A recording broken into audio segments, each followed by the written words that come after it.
কোনো কিছুই অতিরিক্ত ভালো নয়। যেমন আপনি অতিরিক্ত ভালোবাসলে সহজেই দুঃখ পাবেন। অতিরিক্ত গুরুত্ব দিলে গ্যারান্টিড হেলাফেলা পাবেন। অতিরিক্ত বিশ্বাসে বিশ্বাসঘাতকতায় জুটবে কপালে। অতিরিক্ত সহজলভ্য হলে সর্বদা মূল্যহীন হবেন।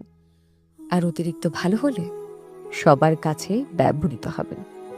অতিরিক্ত সহজ সরল হলে এই গোলকে আপনি একটার পর একটা ধাঁধা পাবেন। অতিরিক্ত নরম হলে আপনাকে ঘাসের মতন মারিয়ে দেওয়া হবে। অতিরিক্ত মিশুকে হলে ব্যক্তিত্বহীন হবে। আসলে পরিমাণ জানাটা ভীষণ জরুরি, বুঝলেন?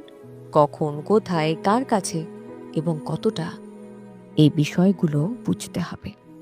৫ টাকার কাপে ৫ টাকার চাই ঢালতে হবে, সেটা শিখতে হবে। নয়তো টাকা এবং চায়ের অপচয় সেটা কাপ করছে না, সেটা করছেন আপনি। কোনো কিছুই অতিরিক্ত ভালো নয়। যেমন আপনি অতিরিক্ত ভালোবাসলে সহজেই দুঃখ পাবেন।